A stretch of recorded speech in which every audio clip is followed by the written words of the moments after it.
pela vida, quer viver em todas as circunstâncias e pelo emprego de todos os meios ao dispor da autoridade.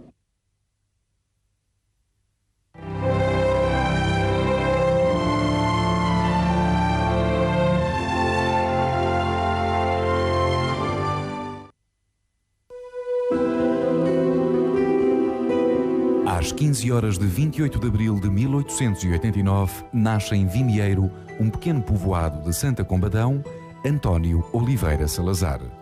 O pai, António Oliveira, era feitor de um rico proprietário da região e membro da Confraria da Misericórdia de Santa Combadão. A mãe chamava-se Maria do Resgate Salazar e da mãe herdou o nome de Salazar na pia batismal em maio desse ano. Cresce como todas as crianças, mas é franzino e taciturno. Tem 2 irmãs. Termina a 4ª classe, ingressa no seminário de Viseu em outubro de 1900, onde permanecerá durante 9 anos. Dirá mais tarde, a propósito deste tempo de clausura, onde tem como colega Mário Figueiredo, seu amigo até aos últimos dias, e durante muitos anos presidente da Assembleia Nacional e líder dos ultras do regime. Mesmo que eu tivesse tido a infelicidade de perder a fé, eu nunca esqueceria os bons padres que me sustentaram quase gratuitamente durante 8 anos e aos quais eu devo o melhor da minha formação moral e da minha disciplina intelectual. Em 1908, com 19 anos, recebe as ordens menores. Em 1 de fevereiro desse mesmo ano, dera-se o regicídio. Dom Carlos e seu filho foram abatidos por Costa e Boiça no Terreiro do Paço. Começava então o declínio da monarquia. Ainda nesse ano, Salazar, já saído do seminário, dá explicações e é prefeito no Colégio Via Sacra de Viseu. Em 1910, quando a República se implanta, inscreve-se na Faculdade de Direito em Coimbra. Vai habitar numa república com Gonçalves Cerejeira, futuro patriarca de Lisboa e um dos grandes elos afetivos até ao fim da sua vida, a par de Maria, a empregada da República do Convento dos Grilos, que mais tarde o acompanhará como governante em São Bento até à sua morte. Além de Cerejeira, nessa altura professor da Faculdade de Letras, residia no antigo Convento dos Grilos com Salazar, o então assistente de Direito Mário Figueiredo. Em Coimbra, Salazar entra na vida política. Adere ao Centro Académico da Democracia Cristã, seguidor da orientação de Leão VIII, fundado em 1910 por António Francisco Cordeiro. Funda o semanário O Imparcial, onde escreve com o pseudónimo Alves da Silva e onde colabora também Gonçalves Cerejeira. Portugal, após profunda polémica que debilita a República, aceita participar ativamente em nome da defesa do Império Colonial na Primeira Grande Guerra Mundial nos campos da Flandres, onde se destaca como militar Gomes da Costa. Em 1917, Salazar é nomeado professor assistente da cadeira de Ciências Económicas. Em 1918, Sidónio Paes, militar com grande popularidade em todo o país, porta-voz da rejeição das práticas partidárias da Primeira República, instaura um regime presidencialista, suprime algumas liberdades e é morto no Rossio. Com ele e após ele, reacendem-se as veleidades de uma restauração da monarquia. Reina a perturbação na República. Em 19 de outubro de 1920, na chamada Noite Sangrenta, entre muitas mortes, uma ressalta. A do herói da Rotunda, da instauração da República, Machado dos Santos. Carmona, que fora ministro de guerra em 1921, em pleno tribunal que está a julgar os implicados na revolta militar de 18 de abril de 1925, clama: a pátria está doente, é necessário salvá-la. Salazar continua em Coimbra. Em 1921, aceita ser candidato pelo Centro Católico de Guimarães. É eleito. assiste a uma única sessão legislativa em São Bento, pede a sua demissão de deputado e regressa de comboio à cidade universitária. Uma profunda divisão fere a família republicana. Um setor importante da classe militar pensa que a culpa é dos partidos. Em 26 de maio de 1926, às 6 da tarde, o proclamado herói da Flandres, Gomes da Costa, vai esconder-se num colégio dirigido por um jovem professor, Manuel Múrias, colaborador da época, Quotidiano Monárquico. Daqui, parte para o Porto e faz o levantamento das tropas em Braga, chamada a Cidade dos Arcebispos, enquanto Óscar Carmona se rebela em Évora. No Porto, Gomes da Costa arenga aos oficiais, antes de seguir para Sul. Justifica a sua revolta. Todos os partidos se apostavam em rebaixar o exército, em matar a nação. Então revoltei-me, por mais não poder com tantas afrontas. Fizeram pouco do exército. Quem quiser vir comigo, tem-me à sua frente. Gomes da Costa entra triunfalmente em Lisboa. Quando sai de Braga, o recém-fundado PCP preparava o seu primeiro congresso. Para os historiadores, o 28 de maio foi uma espécie de albergue espanhol onde cabiam monárquicos conscientes de restaurar a monarquia, integralistas, membros do Partido Radical, conservadores, nacionalistas, republicanos convictos e ex-sidonistas. A 12 de junho de 1926, assume a pasta das Finanças, cargo que abandona dias depois, alegando falta de condições políticas. Sobre ele, escreve então a Época, Diário Católico e Monárquico. Confirma-se a notícia de haver aceitado, depois de reiteradas instâncias, a pasta das Finanças o Sr. Dr. Oliveira Salazar. Congratulamo-nos com este facto. O Dr. Oliveira Salazar é um professor que tem doutrina, que possui diretrizes de pensamento e de ação, não se limitando a reproduzir doutrinas alheias. Completamente estranho a partidarismos políticos, de uma firmeza e inteireza de caráter que o tornam inacessível a qualquer tentativa de desvio do caminho que em sua consciência entenda dever seguir. Salazar regressa a Coimbra. Ainda nesse ano morre em Santa Combadão a sua mãe, a maior ligação afetiva que teve na vida. Tanto Mendes Cabeçadas, o primeiro presidente do governo, como Gomes da Costa estarão pouco tempo no poder. Gomes da Costa será conduzido a Caxias e daqui desterrado para os Açores, onde morre cheio de ódio contra Salazar e Carmona. Feito general, mais tarde foi glorificado como marechal. No ano seguinte vai a Paris e segue para Liège, onde se encontra com Gonçalves Cerejeira e Dinis da Fonseca no Congresso da JOC, Juventude Operária Católica. De regresso a Coimbra, passa por Lourdes. Só mais uma vez, durante a sua vida, sairá do país para se avistar com Franco em Sevilha. A revolta de fevereiro de 27, no Porto, tinha sido derrotada. Os seus dirigentes são presos, desterrados ou exilam-se. Óscar Carmona ascende à presidência da República e o coronel Vicente Freitas é nomeado chefe do governo. Salazar aceita regressar à pasta das Finanças e toma posse a 27 de abril de 1928. É então que profere a célebre frase: "Sei o que quero e para onde vou". Salazar exige reforço de poderes e é-lhe concedido o direito de veto sobre qualquer aumento de despesas dos outros ministérios. De 1928 a 1930, trava um combate vitorioso contra o republicanismo conservador.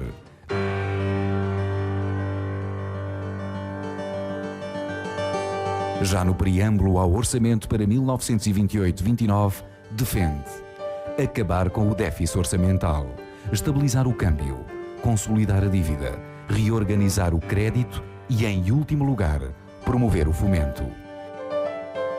Ainda em julho de 1930, lança a concepção do Estado corporativo. Os anos de 30 a 32 são de clarificação política.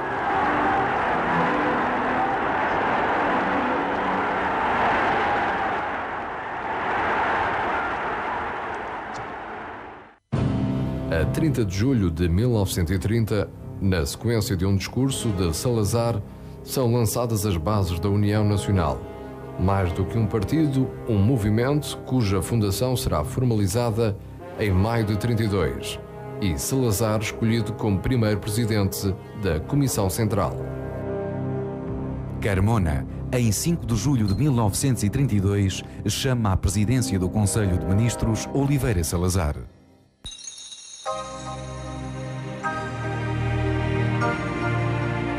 É esmagada a revolta da Madeira, uma das últimas tentativas dos militares em derrubar a ditadura. De 1932 a 1934, dá-se a institucionalização do regime. Salazar tem o apoio militar garantido por Carmona e desenvolve e fomenta uma base social de apoio. É aprovada uma nova Constituição, promulgada em 11 de abril de 1933.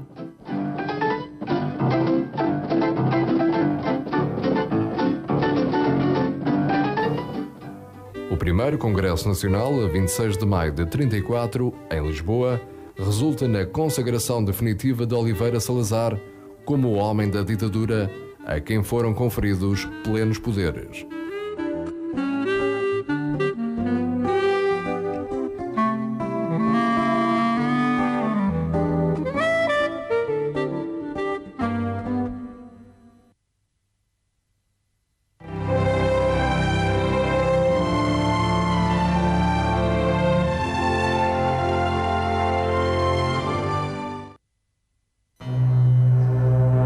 Os partidos políticos são proibidos, bem como a maçonaria, cujo grêmio lusitano é mandado encerrar. É confirmada a instauração da censura, criada a Polícia Política PVDE, mais tarde PIDE. Salazar lança os princípios da sua revolução política. Recusa do demoliberalismo, recusa da liberdade e da soberania populares, enquanto conceitos legitimadores do regime, a defesa do nacionalismo corporativo, a necessidade de um Estado forte, de um intervencionismo económico-social, do imperialismo colonial, consubstanciado no ato colonial de 1930. Este programa só seria possível em ditadura e com a supressão total das liberdades políticas, a submissão do exército e a criação de mecanismos de repressão.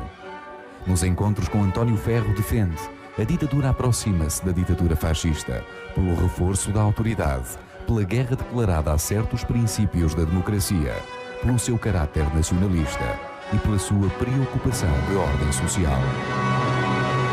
Oficiais e soldados, gentes do Minho e de Portugal.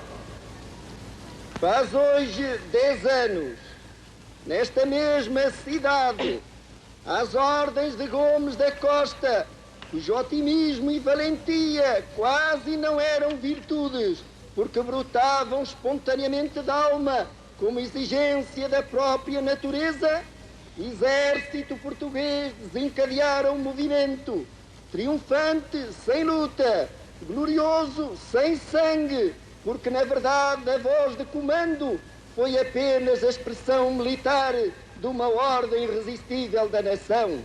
E começou a nova era. Eis agora o que se passou.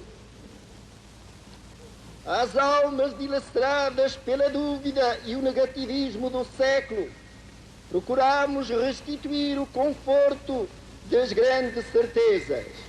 Não discutimos Deus e a virtude. Não discutimos a pátria e a sua história. Não discutimos a autoridade e o seu prestígio. Não discutimos a família e a sua moral. Não discutimos a glória do trabalho e o seu dever. Assim se assentaram os grandes pilares do edifício e se construiu a paz, a ordem, a união dos portugueses, o Estado forte, a autoridade prestigiada, a administração honesta, o revigoramento da economia, o sentimento patriótico, a organização corporativa e o império colonial.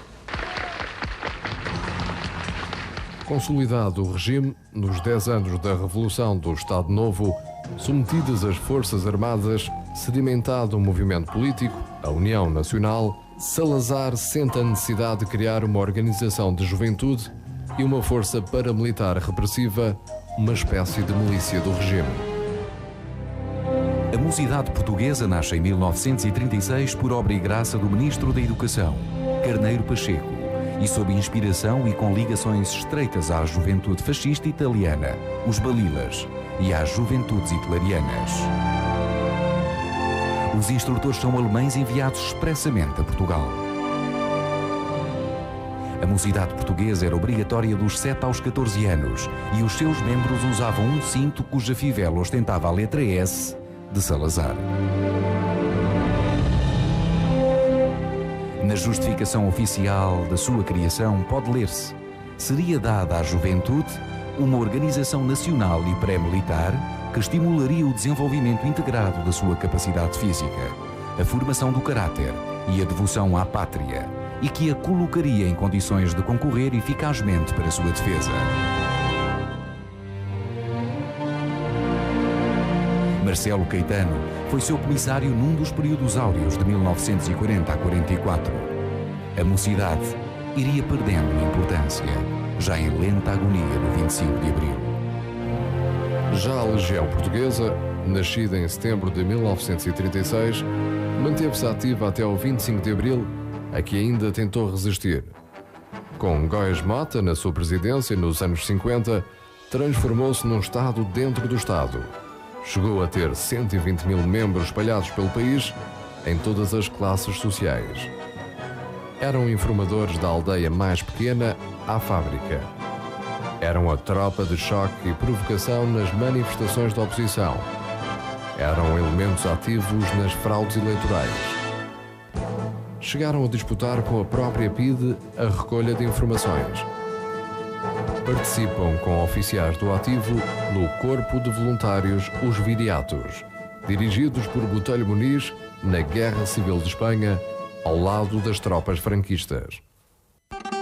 Oliveira Salazar, na única visita da sua vida enquanto estadista ao estrangeiro, encontra-se em Sevilha com Francisco Franco, a quem dera uma preciosa ajuda, não só logística, como diplomática e alimentar, com comboios de géneros alimentícios a partir de Lisboa durante os anos da Guerra Civil.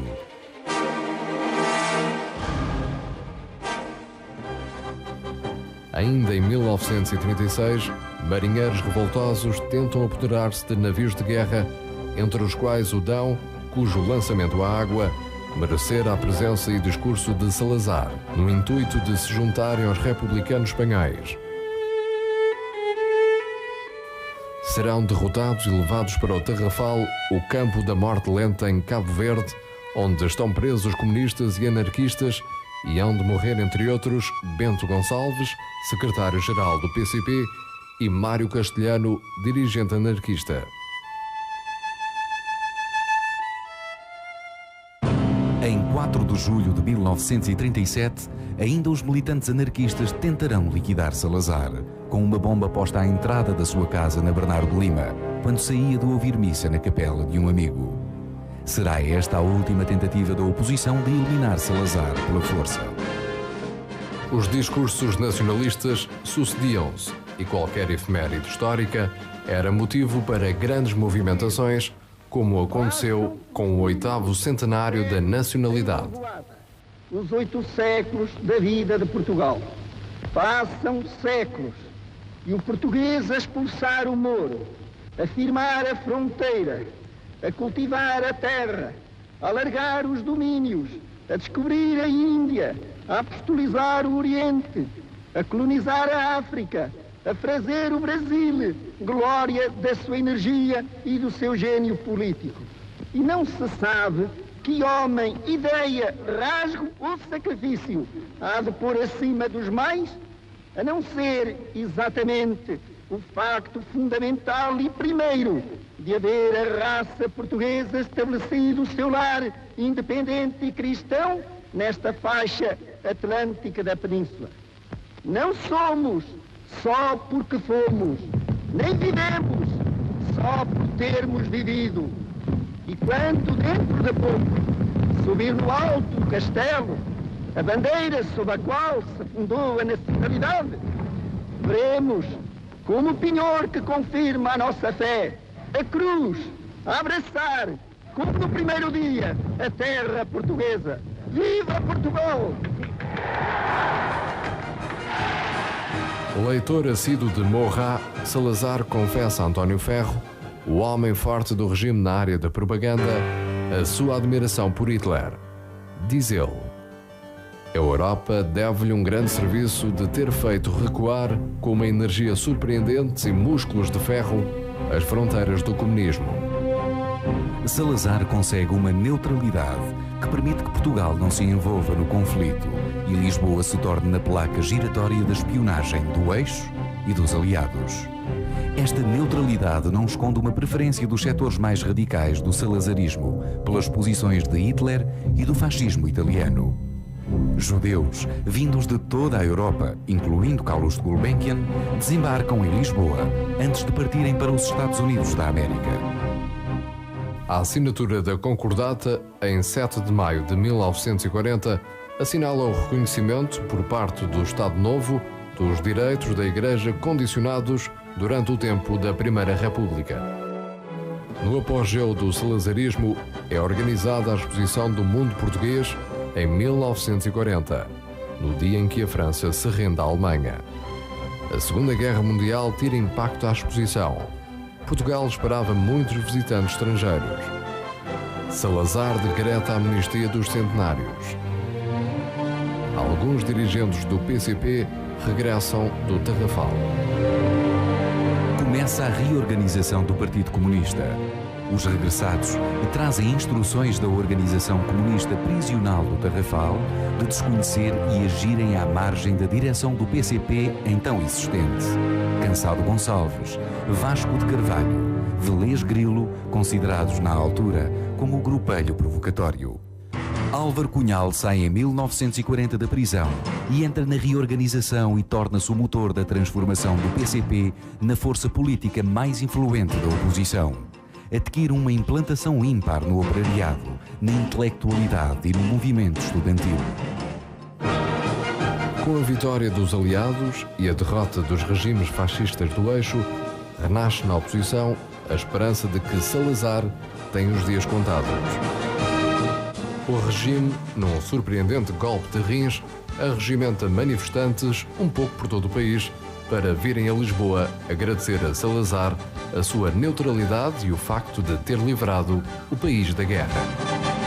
Era bem que vivêssemos juntos um momento de satisfação patriótica, depois dos perigos a que todos estivemos sujeitos e dos horrores que muitos houveram de sofrer.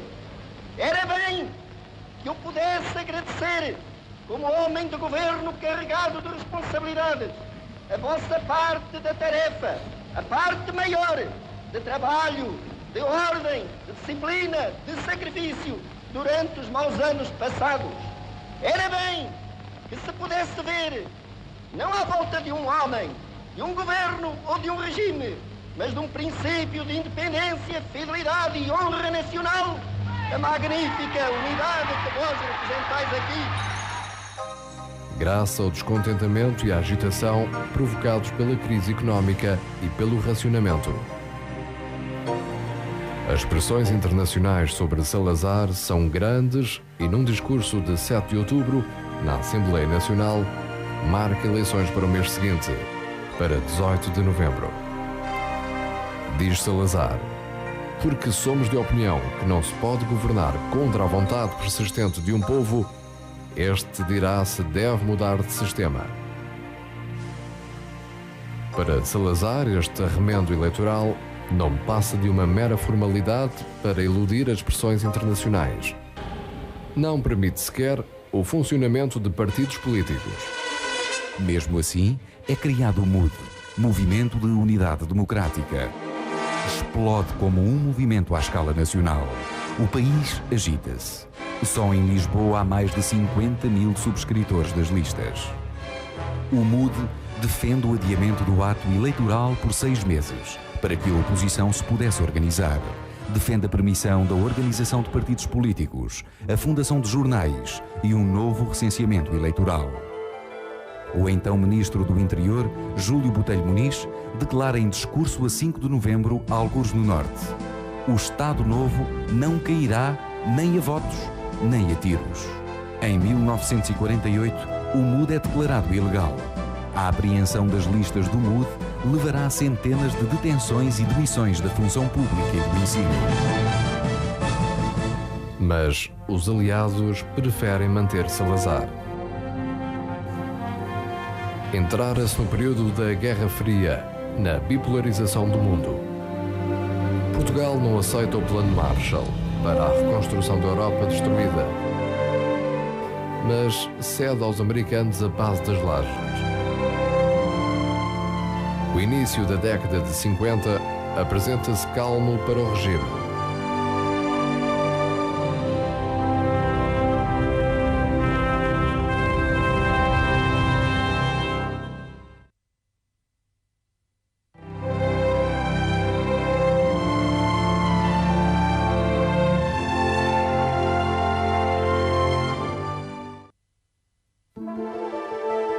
Em 1951, morre Carmona. Os ultras do regime tentam que Salazar ocupe cumulativamente a presidência da República e do governo. Salazar não aceita e propõe o general Craveiro Lopes, de que mais tarde se arrependerá ao ponto de, em 1958, contra o parecer de Trigo de Negreiros e de Marcelo Caetano, preferir a figura cinzenta do seu ministro da Marinha, Almirante Américo Tomás. Ainda em 56, no Congresso da União Nacional de Lisboa, os ultras endurecem mais o regime, contra uma linha de direita, mais reformista, que começa a congregar-se em volta de Marcelo Caetano.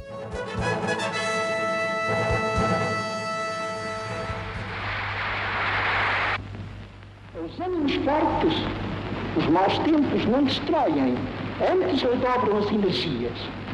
E como tanto para as nações como para os indivíduos, a vida é a luta, os que desistem de lutar são indignos de viver. Mas isto não se dirá de nós. Salazar prepara uma remodelação governamental que não desagrada às duas linhas em confronto no interior do regime. Estavam a chegar definitivamente ao fim os dias calmos do salazarismo.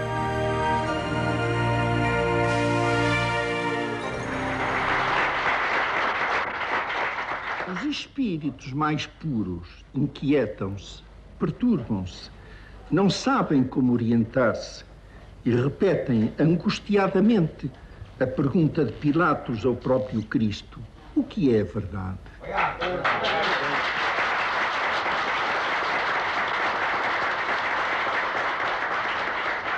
A dúvida, em suas hesitações e desvairos, não permite trabalho eficiente. O espírito humano precisa de aderir à verdade, precisa de certezas para se orientar e agir. Nenhum Estado pode existir sem basear-se nelas, ou presumi-las definidas e aceites. Foi por isso que, ainda não tão largamente alastrada à crise atual, há precisamente 30 anos, nesta mesma cidade de Braga, eu senti a necessidade de proclamar as grandes certezas da Revolução Nacional. Porque o nosso movimento se afigura por vezes demasiado lento, muitos se perturbam com a acusação de imobilismo. Mas uma coisa é o imobilismo na ação e outra a estabilidade das concepções políticas. A verdade é por essência imutável e a adesão do espírito à verdade, ou seja, as certezas do espírito, são essenciais ao progresso das sociedades humanas. Em 1958, Henrique Galvão sugere a António Sérgio uma referência da oposição não comunista, o símbolo maior dos ceareiros, o nome de um candidato da oposição à presidência da República, Humberto Delgado, 52 anos, o mais novo general português no ativo. A 10 de maio de 1958, começa a campanha para as presidenciais, com uma conferência de imprensa no Café Chave de Ouro, em Lisboa. Humberto Delgado profere então uma frase que incendeia o país. Perguntado sobre o que faria a Salazar caso ganhasse as eleições, responde: obviamente, demito. Delgado tem recepções apoteóticas, com centenas de milhares de pessoas no Porto e em Lisboa, e por todo o país. O regime treme.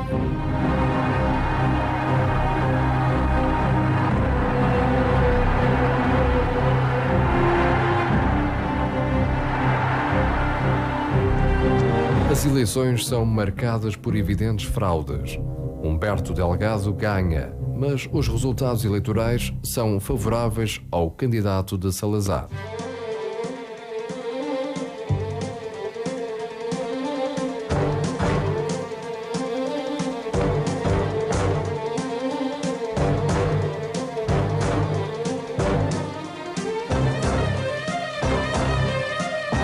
E Américo Tomás toma posse como Presidente da República.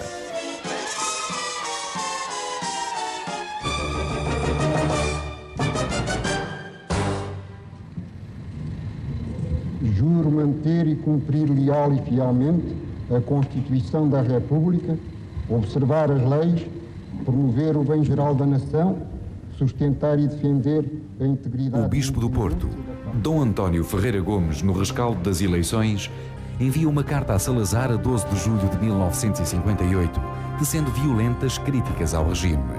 O Bispo do Porto é exilado. Também Humberto Delgado é obrigado a exilar-se. Pois agora teremos de pacientemente varrer a sementeira de ódios com que, por ato de outrem, a atmosfera do país se envenenou. Mas quero afirmar, com a fria serenidade habitual, que dessa ou de outra forma se há de restabelecer e rapidamente o ambiente de calma essencial à vida coletiva. Quero dizer que o faremos em todas as circunstâncias e pelo emprego de todos os meios ao dispor da autoridade. Entre 1958 e 1960, a PIDE prende perto de 1.200 pessoas, segundo os dados oficiais. Outros dados apontam para o dobro dos presos. Em janeiro de 1960, Álvaro Cunhal e mais dirigentes do PCP evadem-se do Forte Peniche e iniciam o combate ao chamado desvio de direita.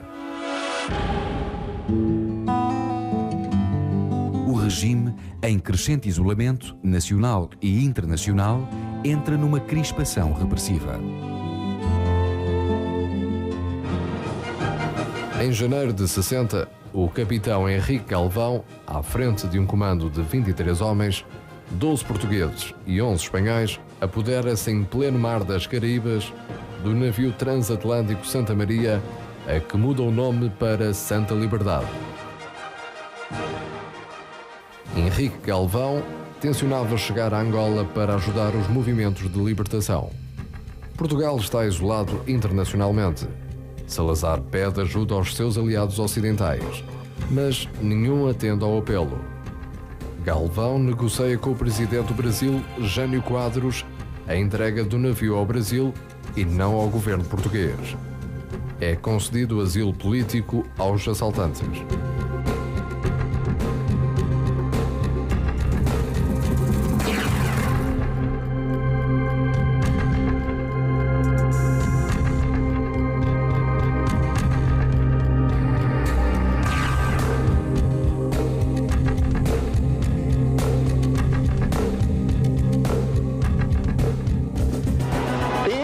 Santa Maria conosco. Obrigado, portugueses. Já no último ano da década de 50, na ONU, o clima era desfavorável a Portugal.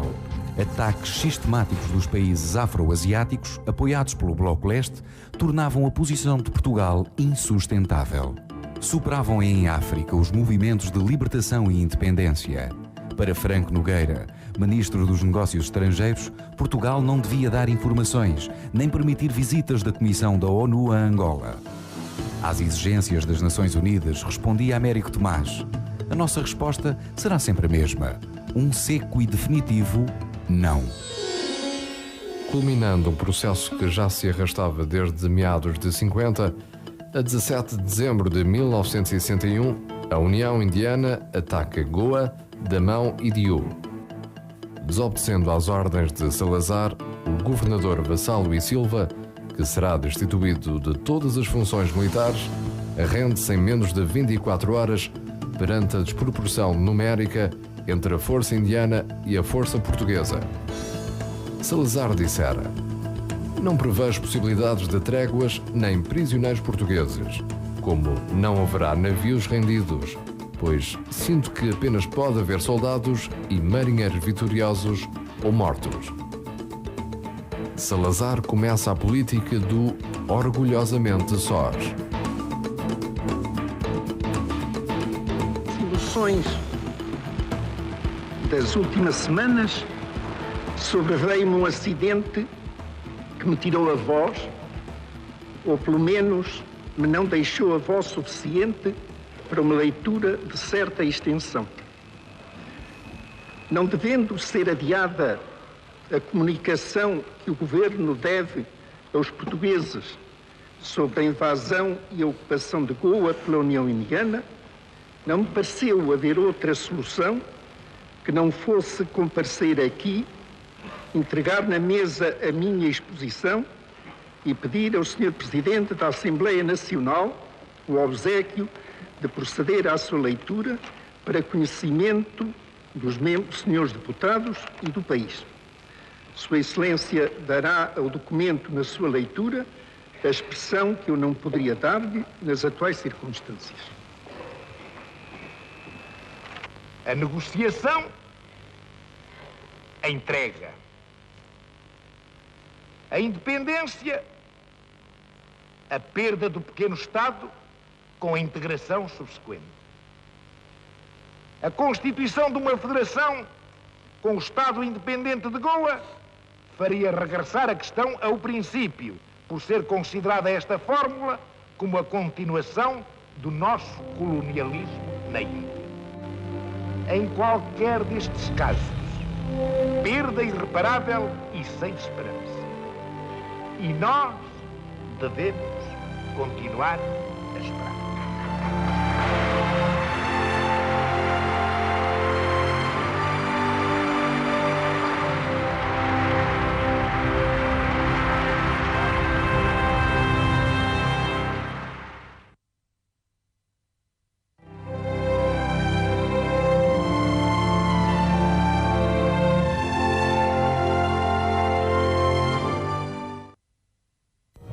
Em 4 de fevereiro de 1961, dá-se o assalto de militantes do MPLA às cadeias de Luanda.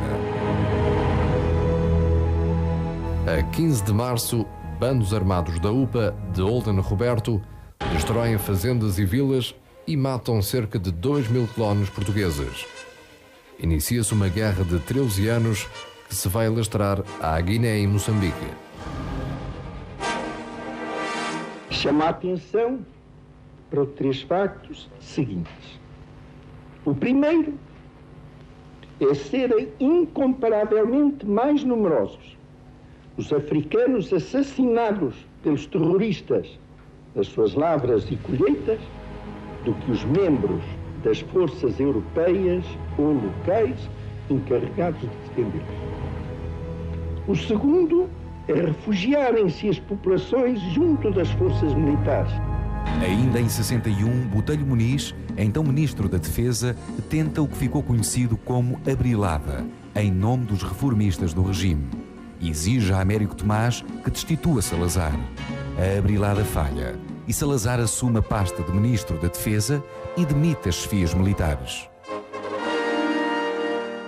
Se é precisa uma explicação para o facto de assumir a pasta da Defesa Nacional, mesmo antes da remodelação do governo que se verificará a seguir, a explicação pode concretizar-se numa palavra e essa é Angola. Pareceu que a concentração de poderes da Presidência do Conselho e da Defesa Nacional, bem como a alteração de alguns altos postos noutros setores das Forças Armadas, facilitaria e abreviaria as providências necessárias para a defesa eficaz da província e a garantia da vida, do trabalho e do sossego das populações. O ano de 1962, dada já a palavra da Ordem de Salazar para Angola e em força, marca o recrudescimento da agitação social. A tentativa de assalto a Beja em 62 põe fim até ao 25 de abril às veleidades militares de derrubar o regime através de um putsch. Mas no ano de 1962, além das grandes agitações de massas, com o 1º de maio a ser violentamente reprimido, há ainda a crise académica.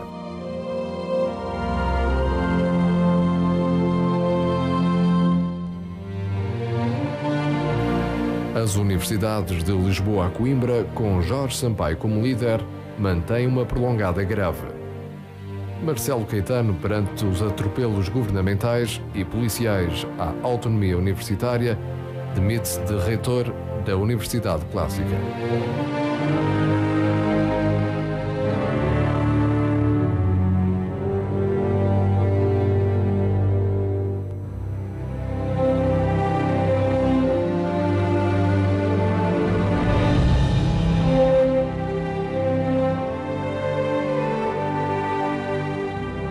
Salazar não quer passar mais por situações como as de 1958, com a candidatura de Humberto Delgado.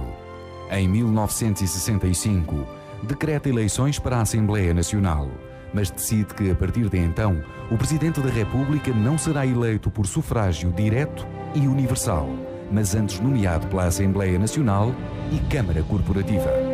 A oposição ainda faz campanha, mas desiste por falta de condições democráticas para concorrer. A reorganização faz-se num ano crucial da vida política. Não porque terminem as guerras no ultramar, pois que os inimigos que as fazem e os que as sustentam declaram quererem continuar a perturbar a vida e o trabalho alheios. Não porque tenha de haver eleições de deputados, ainda que relevantes, como sempre, mas especialmente porque novo corpo eleitoral tem de reunir-se para a escolha do chefe do Estado e de toda a nação portuguesa. Seja qual for a evolução dos acontecimentos, não pode haver dúvida de que é nos 7 anos a seguir que, por imperativos naturais ou políticos, se não pode fugir a opções delicadas e, embora não forçosamente a revisões, à reflexão ponderada do regime em vigor. E é nas mãos do chefe do Estado que virão a pesar as maiores dificuldades e da sua consciência que dependerão as mais graves decisões. É reeleito Américo Tomás. Em 65, o clima repressivo aumenta. A Sociedade Portuguesa de Escritores é assaltada, encerrada e os seus dirigentes presos porque tinham concedido o prémio literário a Luandino Vieira, um destacado dirigente do MPLA, na altura preso no Tarrafal. Em 1965, a 13 de fevereiro, é assassinado pela PIDE, perto de Badajoz, o general Humberto Delgado. Segundo os organizadores da emboscada confessaram no Tribunal de Santa Clara, a quando do julgamento, Salazar esteve sempre a par do que se preparava para Humberto Delgado e foi avisado do assassínio poucas horas depois da brigada da PIDE chegar a Lisboa. Cansado da inutilidade da sua ação, desiludido dos conluios tenebrosos, traído, porventura, pelos que se afirmavam seus correligionários, parece ter tomado uma decisão em termos definitivos. Acordar com outros conspiradores numa revolução imediata ou entregar-se às autoridades portuguesas e dizer tudo. Sendo certa a inviabilidade de qualquer movimento revolucionário, a nós nos convinha que falasse. A outros havia de convir mais o silêncio, que só a morte poderia com segurança guardar. Salazar, em crescente isolamento, recebe a visita do Papa. Em 1967, o Papa Paulo VI torna-se no primeiro pontífice da história da Igreja a visitar Fátima. Encontra-se com Salazar e com a irmã Lúcia, a única sobrevivente das aparições. Alardeia o desenvolvimento do país, enquanto centenas de milhares de portugueses atravessavam a fronteira à procura de trabalho em França e na Alemanha.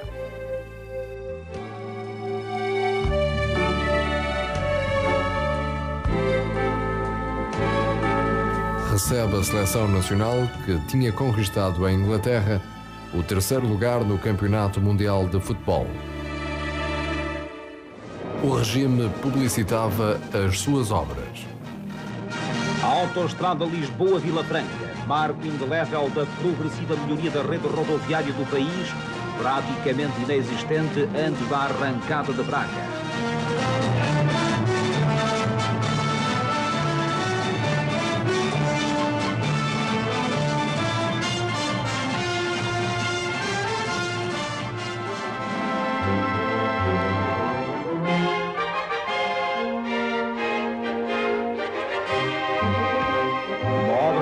Da engenharia portuguesa que honra quem a concebeu e dignifica quem a realizou.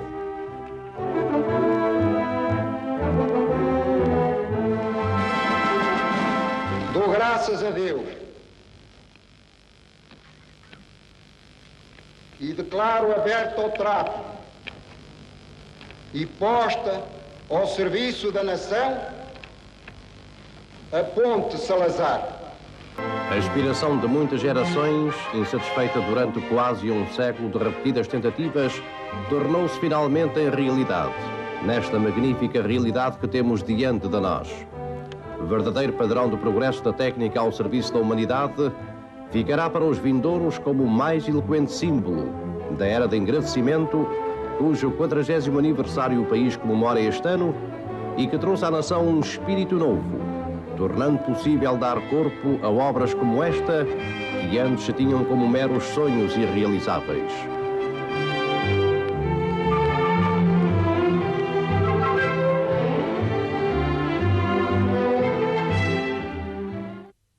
A maneira como o país tem correspondido ao apelo que lhe havemos feito é uma lição para todos. Sem hesitações, sem queixumes, naturalmente, como quem vive a vida, os homens marcham para climas inóspitos e terras distantes a cumprir o seu dever, o dever que lhes é ditado pelo coração e pelo fio de fé e patriotismo que os ilumina. Diante desta lição, eu entendo mesmo que não se devem chorar os mortos. Melhor, nós havemos de chorar os mortos se os vivos os não merecerem. Isolado, com a imigração a aumentar, bem como os refratários e os desertores, Salazar precisava de uma manifestação de apoio à sua política de guerra colonial.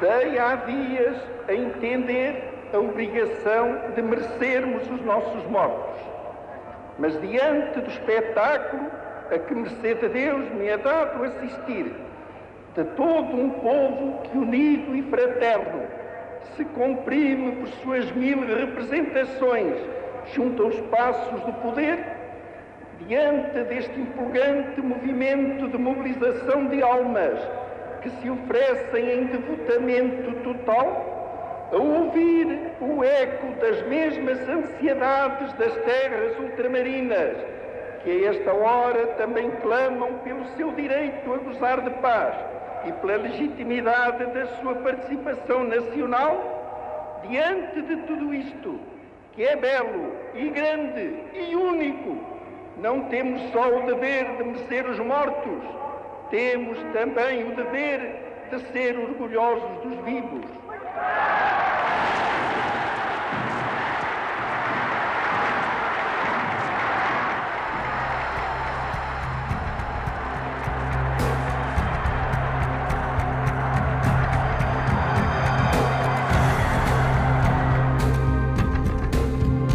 Mas o regime entra em decadência irremediável.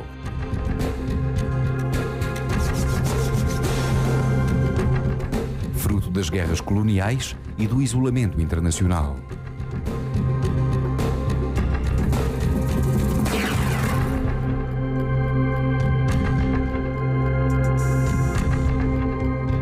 Em agosto de 1967, Salazar cai da cadeira na sua residência de verão no Forte de São João do Estoril. Na Casa de Saúde da Cruz Vermelha, em Benfica, a fim de ser submetido a delicada intervenção cirúrgica a um hematoma cerebral. A operação decorreu com pleno êxito, ante a comovida e serena expectativa do país. Tudo parecia encaminhar-se para um pronto restabelecimento, quando o estado de saúde do ilustre enfermo piorou bruscamente devido a um grave acidente vascular. Só os desvelados cuidados médicos e uma invulgar resistência física lhe permitiram conservar a vida. Conselho, Dr. António de Oliveira Salazar, e perdidas todas as esperanças, mesmo que sobreviva, de poder voltar a exercer em plenitude as funções do seu alto cargo, atendendo a que os superiores interesses do país têm de prevalecer sobre quaisquer sentimentos, por maiores e mais legítimos que pareçam, circunstância que obriga à decisão dolorosa de substituir na chefia do governo o Dr. António de Oliveira Salazar, português inconfundível no pensamento e na ação e benemérito da pátria, por ele servida genialmente, com total e permanente dedicação durante mais de 40 anos, e que, para melhor a servir, de tudo abdicou, numa renúncia completa e única em toda a nossa história de mais de 8 séculos. Tendo ouvido o Conselho de Estado e não devendo adiar por mais tempo essa decisão, que uso da faculdade conferida pelo número 1º do artigo 81 da Constituição, exonera o Dr. António de Oliveira Salazar do cargo de Presidente do Conselho de Ministros, do qual manterá todas as honras a ele inerentes, e para o substituir, no meio nos termos do mesmo preceito constitucional, o Dr. Marcelo Zé das Neves Alves Caetano. A 27 de setembro, Marcelo Caetano toma posse como Presidente do Conselho de Ministros. O país habituou-se durante largo período a ser conduzido por um homem de gênio. De hoje para diante, tem de adaptar-se ao governo de homens como os outros. Até à sua morte em 1970, Salazar estará convencido que ainda é o Presidente do Conselho de Ministros. Em setembro de 69, Salazar concede uma entrevista a Roland Faure do Aurore. O telegrama da agência noticiosa France Presse, a propósito desta entrevista, diz o seguinte: durante a conversa que se desenrolou nos jardins do Palácio, o Dr. Salazar, que resistiu à trombose cerebral que o prostou há um ano, indicou ao seu visitante que recebe aqui mesmo todos os ministros portugueses porque é mais agradável neste jardim do que em casa, que lhes impõe decisões porque estas são tomadas coletivamente pelo Conselho de Ministros e durante as reuniões a que preside o Presidente da República. E, enfim, que ele não hesitaria em demitir um ministro se não seguisse a sua política. Acredita ainda que Marcelo Caetano não está no governo e até à sua morte, o Presidente da República, os seus antigos ministros e mesmo ministros de Marcelo vão visitá-lo com a preocupação de que Salazar nunca saiba que já não é presidente do Conselho.